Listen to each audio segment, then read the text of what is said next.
And we're live. Hey, it's time for another episode of Helping the Brave. I'm Ed Parco, host, and then my co-host is Amy T. Meyer. How you doing, Amy? Hey, everyone. All right, today we have a gentleman. I know him as Nate. I don't know why he put Nathaniel. He had to be so formal today. Benninger, and I met him a few years ago through, I think the first time I met it was Leadership Modesto here in Modesto, right? Correct. Yeah. And then it was all downhill from there. You're a super bad influence. I thought it was the other way around. Actually, it was David Lehman is the bad influence, right? True. Yeah. Yeah. Anyway. All right. So I'm Navy. Amy was Army and then converted Navy. And then, all right, Nate's actually Air Force, which it seems like we've had an Air Force couple weeks. Everybody been on has been in the Air Force. We did find out most people go in the Army, go to the Air Force first, and then they go in the Army. So the question we always ask, and that we start usually with to tell your the whole reason we do the show is to find out, your transition story, what have you done since? How was it? What do you think you should do differently than last time? If you could go back and change it. But my first question is always, why did you choose the Air Force? And we're knocking the Air Force. We ask the same question. If you were Army, I'd ask the same question, Navy, all that stuff. And I'll shut up and put you in the middle. So basically, my father is retired Navy. At the time, he was still on active duty. I actually wanted to join the Marine Corps because I had grown up down in South Carolina. So right down the street, kind of from Paris Island, grew up watching them running and going on the base with my dad and seeing all that stuff. And I thought, that uniform is amazing, and that's what I want to be. My dad, on the other hand, was like, "Yeah, that's not going to happen." He was so he kind of tried to push me towards the Navy, and of course, when you are young and dumb, you think you know more than your parents. And so I went and talked to the Army recruiter and the Air Force recruiter, and I liked the idea of the community college of the Air Force and being able to get your academic credits for your tech schools and things like that. I also like the idea of, more options as far as bases and not just being, on the coast or, in the middle of nowhere like the Army sometimes. So the Air Force kind of stuck out. It was a good kind of medium ground for me, and that's where I went. What was your MLS? What'd you do in there? So I was an avionics technician on fighter aircraft. So I did F-16s, F-22s, Joint Strike Fighters at the end of it, but mostly the F-16 model. Is that what you wanted to do? No. No. I tested really high. They were like, you could do pretty much anything you want to do. So I started off saying that I would love to do like computer programming, something like that. And then a recruiter convinced me that computer programming in a network room and computer programming on an aircraft is the same thing. It's not, but he convinced me that it was. And I signed on the dotted line. And I think I still laugh about it sometimes. Have you ever hunted him down and talked to him? I haven't. We lost touch after I left for basic. My parents moved away from my hometown down to Florida because my dad got PCS'd. And so even when I did my recruiter duty thing after basic, I went to Jacksonville and I never went back to Charleston. So I never even saw him again. He's in witness protection anyway. So. Oh, I'm sure he is. And that's a lot, hear a lot, in the past that, recruiters will tell you this or tell you that. I was lucky that didn't happen. I mean, they tried to get me to go in as boatsman mate, and I was smart enough to say, no, thank you. I want medical. I want to be a corpsman and I got that. So I got lucky. Amy, did they lie to you at all? So I always felt like, yes, or they didn't. My recruiter was a woman, and what she didn't do is help me out at all. Like I qualified for everything, and I went into supply, and that is not where the sharpest tacks are. I'll just say that. And so I feel like I should have probably been suggested better schools than what I was suggested. I should have been suggested medical or something like that, and I wasn't. And then when I got to my duty station, or duty stations at Fort Drum, I was one of the first one in light infantry and that. But this is about you, Nate. So I just ask I didn't tell you to tell your whole story. Yeah, I'm sorry. See? So it's always about her. I'm trying to tell you. Yeah. It was a closing the question. Did you guess it out? He's working with me. I'm learning how to use my words and when not to. Well, we keep working on that. Anyway, so all right, so you were in 6 years, right? Correct. Yeah. And where were you? And you got deployed? Did you go to the sandbox? Where did you go? Went to the sandbox. Did Turkey. Did one for Operation Noble Eagle, I think is what we called it. Over on Guam. That was pretty much Operation Vacation. I don't think we did one mission the entire time we were there. But I was stationed permanently at Shaw Air Force Base down in South Carolina, and then up in Alaska the last couple of years. Oh, so you're at the Joint Base in Alaska? I was, but I was at the one up in Fairbanks. Oh, okay. Yeah. So. All right. So looking at your tour, looking back, we always ask, your transition story. How was that? And we talked before you came on, Amy. We were out here talking, and he was telling me what his company's doing now, and we'll get into that. But how was your transition? So I think my story is a lot like a lot of people. You get you kind of go to MPF or the personnel squadron or whatever it is for you guys, and they say, hey, you got to take this class. I think it was a 1-day class that was kind of like transition gray. I think they called it green or gray to civilian life, and it was awful. I don't remember one thing I learned in there. I think all I was worried about was how am I going to get my stuff home? How am I going to get out of Alaska? Those types of details that you didn't really need to worry about because they take care of all that. But that's where your mind is at that point. And they did have like some job training, but it was mostly since we were up in Alaska, it was about transitioning to like the North Slope. And I was like, I don't really want to work on an oil rig. Not really where I'm at in life. So there wasn't a whole lot. And, and honestly, when I was looking at transition plans, I think me, like a lot of military guys, looked at, government contractors, places that we knew, Lockheed Martin, Boeing, things like that, and just thought that was what life was going to take for you. That's where you were going to go. And, and I remember like thinking, okay, this is where my life's going, and so I did that route. I tried to go with Lockheed. I applied both with Lockheed and Boeing, and honestly, nothing really fit. It just kind of was an awkward transition. So, Amy, do you have any questions? I've been asking all the questions. So what year did you transition? 05. So I actually think that is a remarkable transition story for how current that is, because I feel like the military's been working on their transition things, where I think like Ed and I are much older than you, Nate. So it was like, speak for yourself. He looks great for 60, right? Shut up.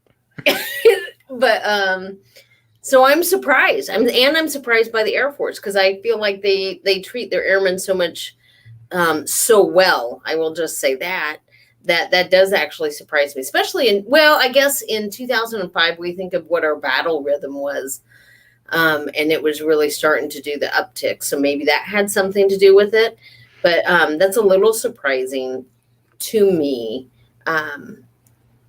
So what have you done now? What are you doing now? So since I got out, I kind of did a couple different things. I did my education while I was on active duty, and then did a little bit more once I got off. But I did finance for about 15 years. Worked at different banks and commercial lending. Did some ag lending, and then did branch management and stuff like that. So it was super cool, super fun. That was my first kind of transition out of what I call military life. Because even when you're still kind of looking at the government contractors, a lot of ways it's kind of military adjacent. That's the best way to describe it. And transitioning into the financial services industry really took me as far away from that life as I could be. You're talking '05, '06, '07, making that real strong transition. And, also right in the middle of a financial crisis. So, that was super fun. Um, but you got to learn a lot. I transitioned out and I went to Florida to live with my parents for a minute and thought that was awful. Just to kind of land on my feet. Realized real quick that wasn't going to work. And so I jumped on a plane to come to California. At that point, I was dating my now ex-wife. But we lived in San Francisco. And so here I am, probably less than, I would say at this point, 6 months out from being on active duty to living in San Francisco and working more or less in a financial capacity. So it was about as night and day to what active duty was at that point. I still had some of the transition, some of the, a lot of the mindset of the military, and San Francisco definitely doesn't have that mindset. You've got the laid back lifestyle. You've got a lot more openness, a lot more laissez-faire. Yeah. Yeah. And so, the good thing about that was, being kind of being a go-getter and having that military drive definitely helped me. I promoted pretty quickly through a couple different jobs, and it allowed me to make connections in the city that I wouldn't have made otherwise. And so really that allowed me to kind of take off and transition. And then coming from San Francisco out here to Modesto, where I live now, that pace slowed down even more. And so, and because I had kind of the big city financial picture, it allowed me to do really well out here. So we had a past veteran that talked about sometimes people think by hiring a veteran, you can expect so much more from them. Has that ever been your experience? Oh, absolutely. And one thing I would add too is that sometimes they think, oh, you're way overqualified. Why would we hire you for this job? In fact, my first job was with Bank of America, and they straight up told me after the interview, we're going to hire you and we're going to give you a shot, but we know you're overqualified and you're not going to stay here. I ended up staying there for 10 years. So they were wrong, and it all worked out for me. But I definitely think like you have a different level of leadership expectations, of ability to deal with stress than say a civilian counterpart might have. And they definitely look for a greater drive, where they may say, okay, everybody else needs to be at 100%. I always felt like I had to perform at like 120% to hit the expectations that they had for me. Hmm. And then now you're in a different industry, right? Yeah. So I took a volunteer job with a volunteer fire department. Honestly, finance was great and it worked really well for me. But it never really, how do I put this? It never really like satisfied who I was as a person. It just was kind of a job, and it was a job that came very natural, very easy to me. And honestly, I ended up to the point where it just became boring. And so I was like, so how can I get some thrills back in my life? And so I took a volunteer fire department job, looking at kind of just a way to supplement my life and to figure out if this is something I'd want to do. I still was in finance at the time, so I was doing both, which was super fun with home life and work life balance and all that. But it was something that allowed me to find a piece of me that was missing, which was the idea of family, the idea of camaraderie, and just that bond that you have when you're on active duty. And I don't think I realized how much I missed it until I was back in the firehouse and could feel it again. And that transition kind of evolved to where, I went back, did EMT school, and worked towards becoming a firefighter. Um, and then because of a divorce and some child custody arrangement issues, I took a job that I'm at now and I love.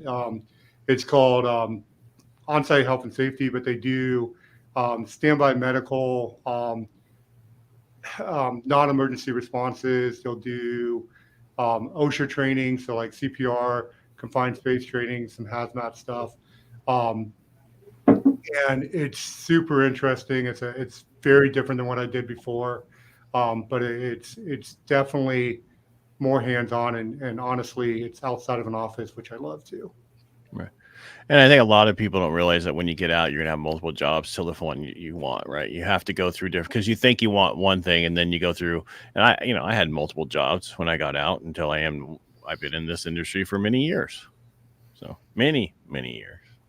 Right. Shut up, Amy. I can hear you. Your eyes. You're saying it with your eyes. That's all I know. We hear this theme a lot, that you have to learn how to talk to civilians differently when you get out. Yeah, absolutely. Here, I'm going to make us all the same size so you don't feel like you're on the spot all the time. There we go. I think in my current company, that's not the case, but in my, in the financial services world, it definitely is the case. You're talking about people who are MBAs from, prestigious schools, people that are super, how do I put this? Sensitive? Sensitive, yeah, that's the right word. Sensitive. And so you've got these. Look at Amy. Oh, God, are we going to get in trouble? Are we going to get that bad? Yeah, She's getting ready for all these emails and letters coming. No, I mean, I think, you look at it from a standpoint of what you were allowed to say, things that you would say online or, in active duty that just don't mean the same thing.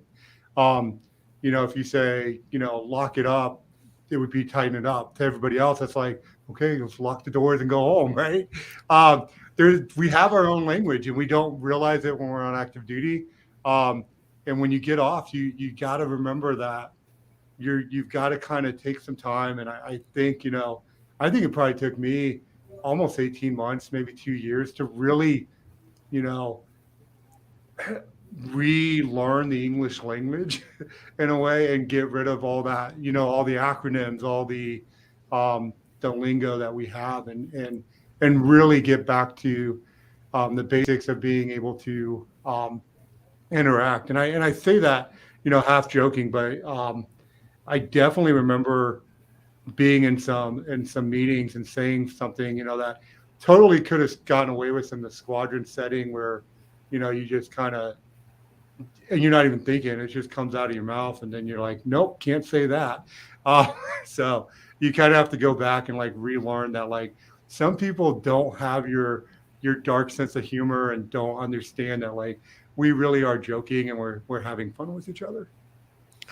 Because it's well, but I also think there's a third option. Like, I do think, like, I work with a lot of veterans, and so we have a lot of veteran humor here in the office. And so we have to be careful when clients come in, right, that we're not offensive or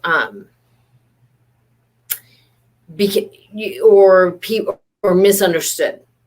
Like, if somebody says something that might not be gracious to me, but I know the guys, like, that they're hard, like, we're all veterans, and so we're good. And so for me, I flourish in a place where I can say what I want to say.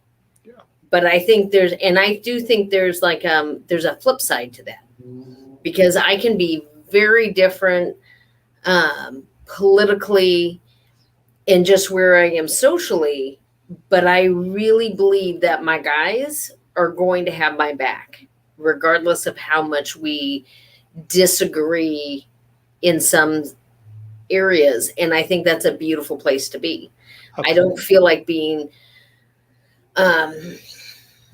I don't think that I could even at this, even it's been 30 years since I've been in the military, maybe not, maybe 25, but years since I've been in the military, but I still don't think I would be perfect in an environment without an ability to be as honest as the military taught me to be. You mean direct? You mean direct? Yeah. Direct. Direct. Yeah. Ed and I have talked about People that a lot. don't like that unless you're prior military, and that direct is just get to the point, let's move, let's get done, let's keep moving. They want more than that, and that's an issue that still to this day I still have an issue with. I do my best, but things happen. So Absolutely. And I think one point we all have to remember too is that one thing that the military did teach us all is that the military is very diverse. Like, you could cut it across any line, and it's diverse. Army, Air Force, doesn't matter, Navy. You see everybody from every different background. You see, you get to experience different countries that you would never ever get to experience otherwise. And honestly, that really helped in the transition a lot because of the fact that I could look at people, I could understand where they were at. I could go, especially with some of the Middle Eastern cultures and Asian cultures. Like, I understood their culture, which allowed me to relate to them differently than, say, anybody else that was in my office space. And you do get that, and you have to take that and give credit where credit is due, because it's definitely an experience most people don't get to have. Well, and I agree with that. Like, I think last Thursday, my girlfriend Susanna was on, and she's an Air Force reservist veteran, and she shared that she's half Korean, and she talks about how honest the Korean culture is. And so for me, because I'm a fairly swarthy woman, Korean women will come up and they're like, "Oh, you're so thick." And for somebody who's sensitive, that would be, that could be devastating. For me, I'm like, "You're right." I am. Let's play ball. Like, it doesn't. and you're an ass. So let's move on. It is. I am who I am. I'm a sheet metal worker's daughter. I'm Irish, swarthy, whatever. And move on. And it doesn't affect me the way it can affect somebody who is, but different cultures aren't that way. A lot of them are very honest. And I do think that our military service allows us appreciation of different cultures in a really better way. Absolutely. And I do a talk on how the military has always been on the forefront of social justice. First to do a lot of different things. But absolutely. You had integration in the military long before you even had integrations in the school district. So to your point, I looked at I'll give you an example of one time where it really paid off my ability to travel while I was on active duty. And so I was deployed to Turkey, so I kind of understood their culture, and it's a slower culture. You don't push the sale, you just let it come, and you just kind of go through. You might have 1, 2, 3, 4 meetings until you get to the end product. And honestly, I watched a guy try to oversell this customer, and I just was like, "Okay, dude, you got to step away. Let me just take this over, and let's slow down." And I did, and we just met. I went down the street. I was like, "Let's go get a cup of tea and go," and we did, and we talked, and it did. It took about 4 or 5 meetings, but it closed the deal. And honestly, if I hadn't had my experience at Insulic, I probably wouldn't have known how to deal with that culture. I really like these shows because every show is different, right? We learn things that we didn't learn, and we've been doing 50 of these shows so far, or close to that. And so it's really nice. Like, we never came across this where someone brought up about how the cultures you learn in the military helps you in regular life. Thanks for sharing that, Nate. Yeah, no problem. You aimed high with that one. No, I'm just, it's true. Like, each week we have something totally different we didn't even think about. All right. So what do you use today that you learned in the military? Let's see. Let's start with leadership, obviously, is number one. you can't put a value on the leadership skills that you learn. I mean, I think no other job is going to throw a 19, 20, 21-year-old into a leadership position, and not only a leadership position, but sometimes managing $1 million assets or people's lives. And that just doesn't happen outside of a military culture. And so when you've done that at that age, that just gets inbred or embodied into your person and into your character. And as you grow, you only hone those skills, and you can only take them and make them even better and even sharper. I think the other thing that I use a lot is just my ability to stay calm. You go all the way back to basic training, where you get off the bus and they start yelling, and um, you remember that night, and I mean, you don't really remember that night. You remember parts of it that and that you were trying to piece together, but that ability to just stay calm no matter what life throws at you is priceless. I look at my time on the fire truck, and you're flying down the road. You've got a totally involved structure fire, and you're jumping out, and you don't really know what you're going to find when you get there. And just to be able to, I always kind of say it's when everything else is chaotic, my world kind of slows down. And it's definitely something I learned just from being on active duty, and just the calm in the storm. And you just can't learn that in a lot of places. Like obviously, like first responders get a lot of that, but I think when you're talking, especially in the financial services world, I used to see people all the time they would just freak out because something came down, and I'd just be like, it'll be fine. It'll be fine. It'll work out. Especially when you're talking about the crash, in 06, 07, 08, like people just had no clue what was going to happen. I'm like, it's going to be what it's going to be. Just manage what you can manage the inputs, and the rest will work itself out. And, you learn that very, very early in your military career, in those first couple of weeks. And so, and then I think the most important thing, and I know Susanna talked about it last week too, just the diversity and inclusion of like the sector, like how it is so much in the corporate world. To your point that you talked about earlier, the military kind of led that. Even though, of course, we've hit roadblocks along the way and speed bumps, but you can't put, like I would never be able to work with the amount of people I've worked with across different sectors, across different cultures. I don't need to know necessarily where you come from to appreciate who you are. And so that's definitely something you kind of learn when you're on active duty, is that, we are all one person. And I think Susanna said it great last week, she's an American. We're all Americans. And I think that's the thing that when you get off active duty, when you're on active duty, you feel it more than ever before, is that we are all Americans. When we go overseas and we do what we have to do,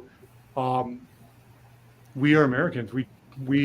If we bleed together, we die together, we are all Americans. We don't look at the color of skin, gender.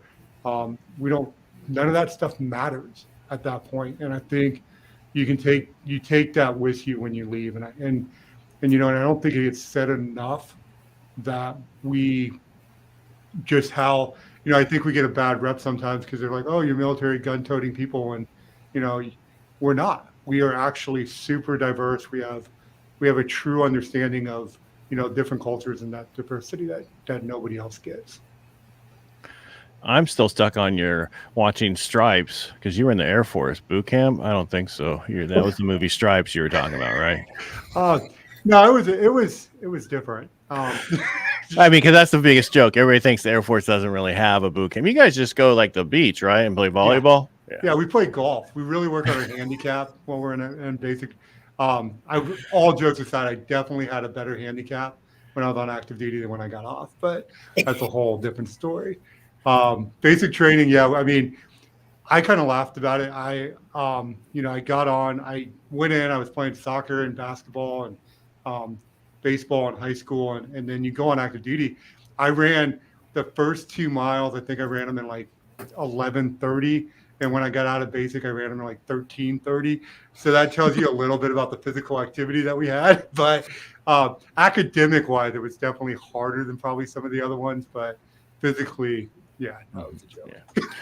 No, I remember when we used to do ours in boot camp in this Navy, and your chief would walk by, and as they walked by, everybody dropped their legs as he walked by, and then they turn around and everybody had their legs up, and then they would drop them.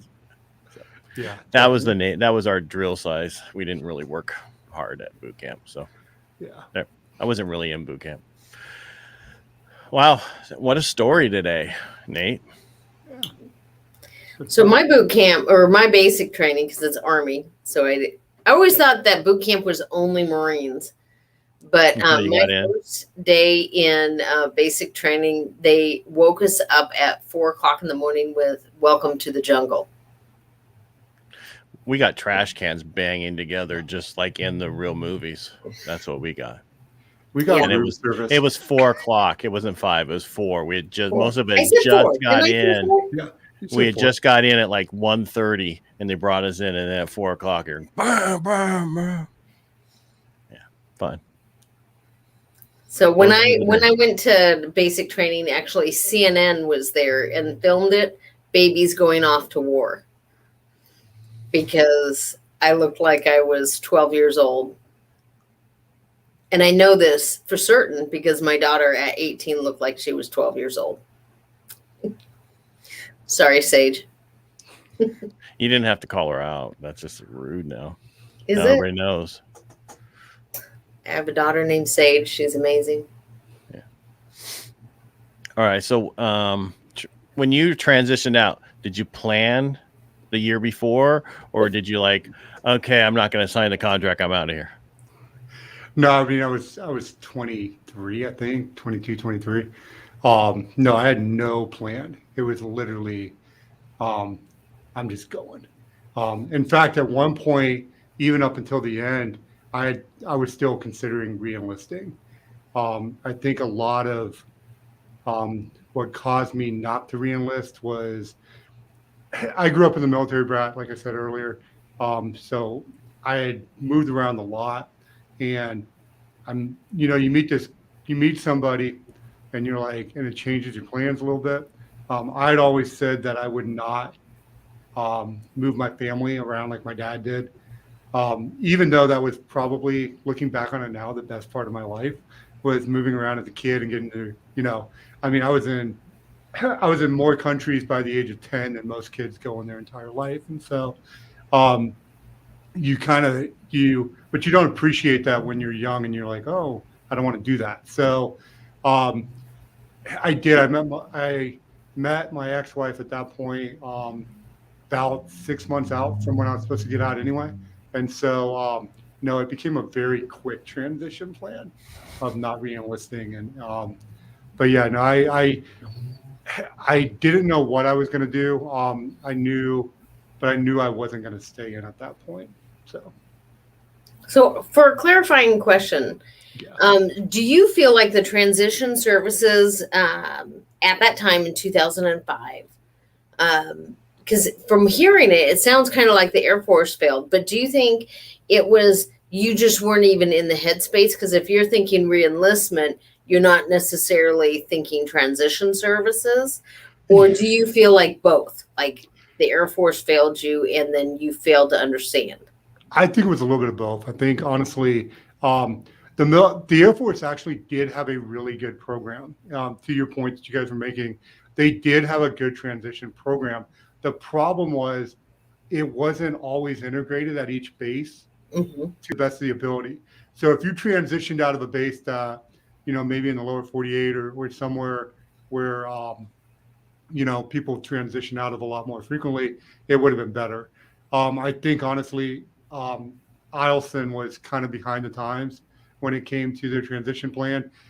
They had just lost the squadron commander for the MPF flight or the personnel flight, and they had lost some superintendents and things like that within there. So they had a lot of senior leadership. We were right in the middle of a deployment for a lot of the base personnel.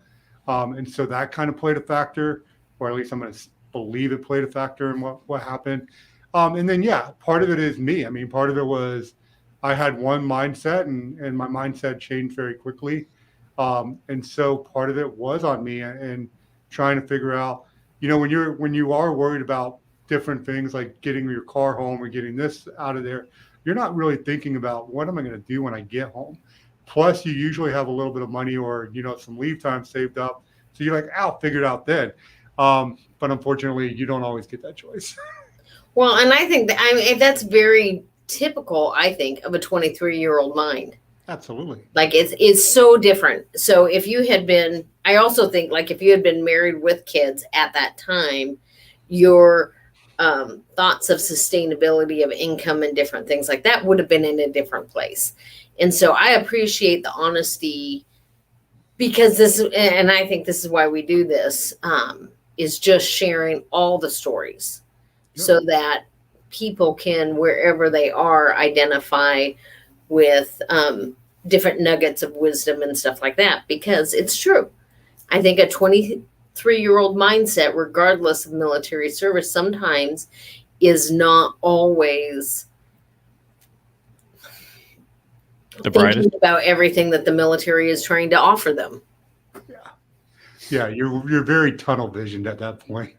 Yeah. I mean, when I was getting out, I got to a point where I really didn't even talk at work. I was like, don't tell me what to do. I only have like a month left. Sorry. Don't even talk to me.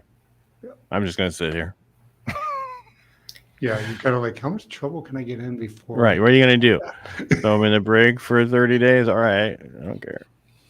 All right. So my last question, which is the one that I love, is do you do any volunteerism now? Yeah. So a couple different things that I do. I'm the president of the board of directors for a food pantry here in Modesto. So I work with, it's called the Food Initiative of Greater Stanislaus County. What we do, we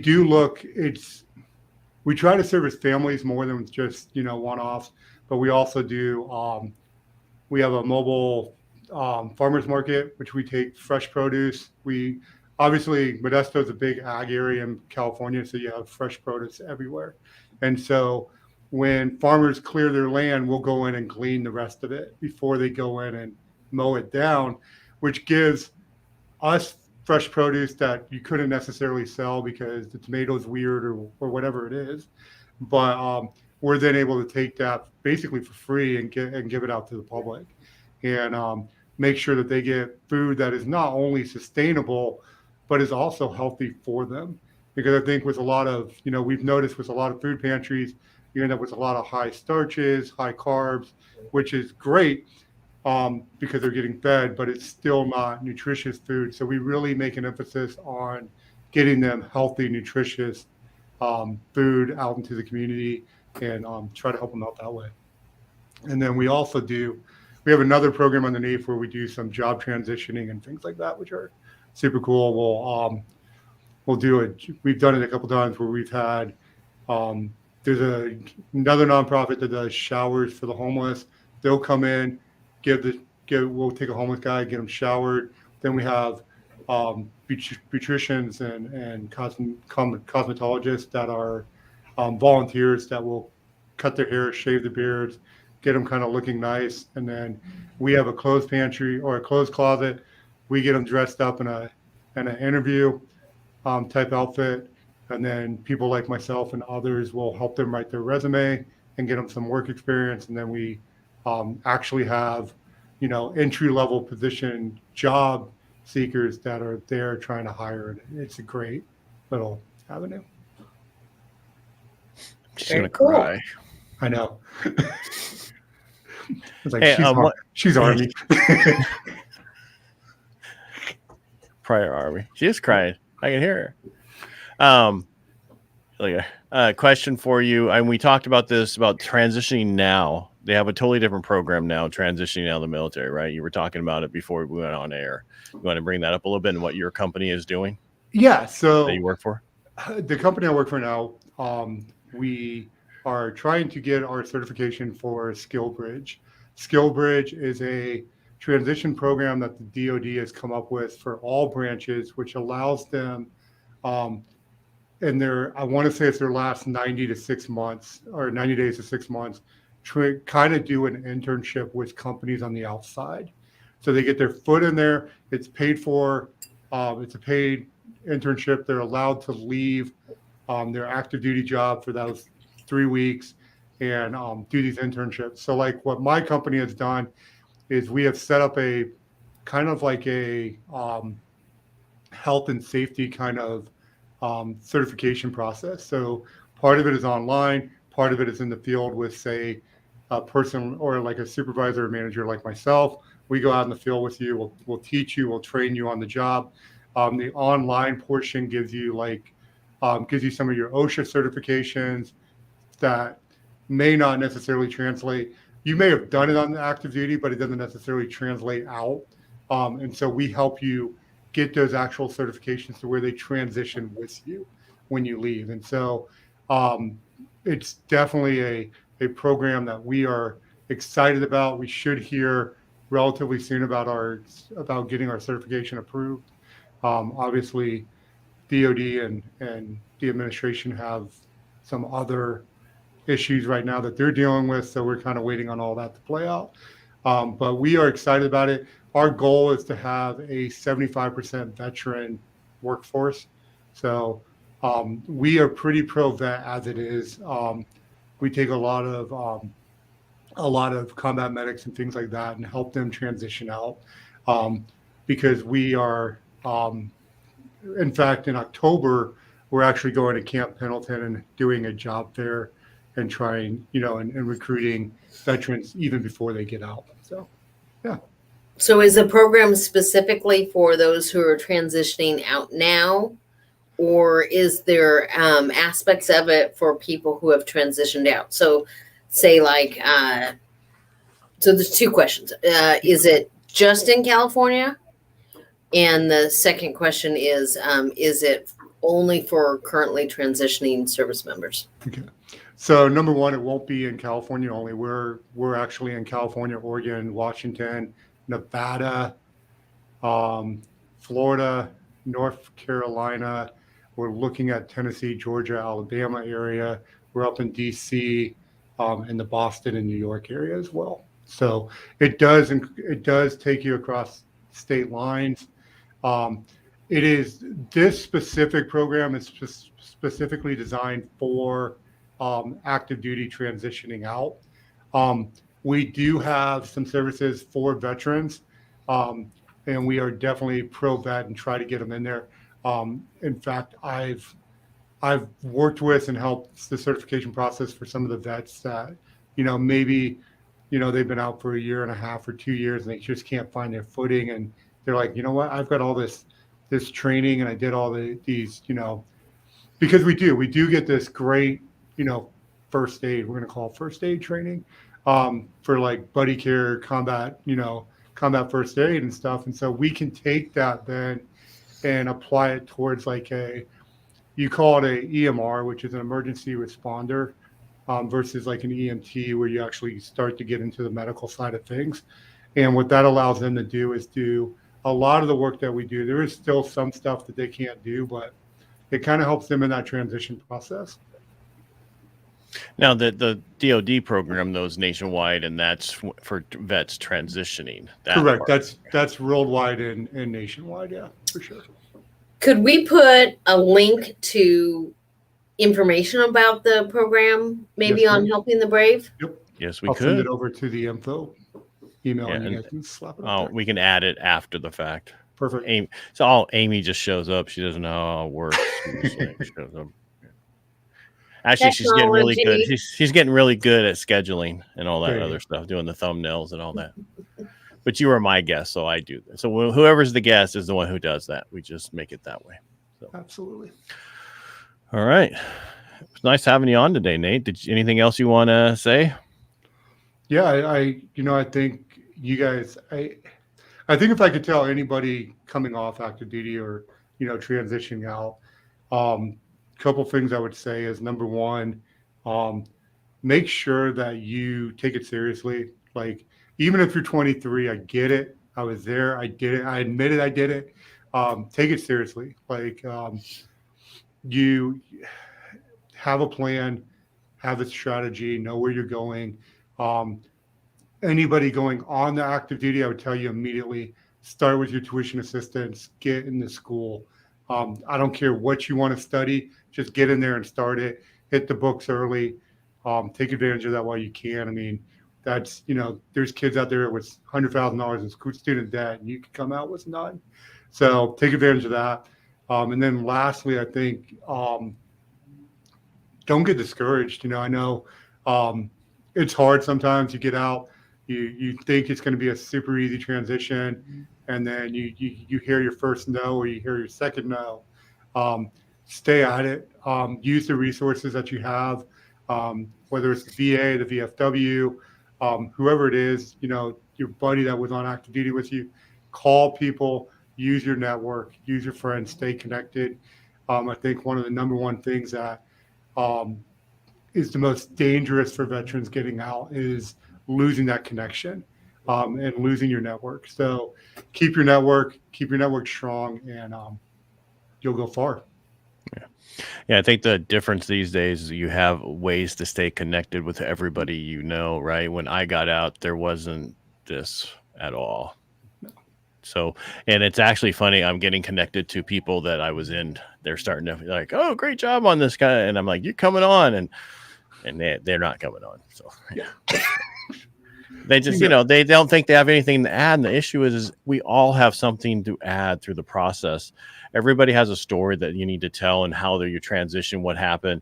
Just because you didn't get shot down in Vietnam and was in a prison camp, everybody has a story to tell and how they transitioned and how you could help someone transition better. You brought up the program that your company has that they're doing. What's that? That means I agree. Is that what that means? I thought you were snapping at me like I'm your husband telling me what to do. It doesn't work that way. Doesn't work that way for him either. Yeah. Is there anything you want to tell him? That he's amazing and awesome. Eat some more food. You don't want to say that? Eat some more food. Eat some more blankety food. All right, Nate, thank you so much for being on today and sharing your story. And if everybody, if you're watching this on YouTube or watching after the fact, please subscribe, share, let other veterans know so we can get this to build up so veterans know where to come to get answers. So again, thank you both for being here today. Thank you, Amy. Thank you for allowing me. Thank you, Nate. Our pleasure, man. Thank you both.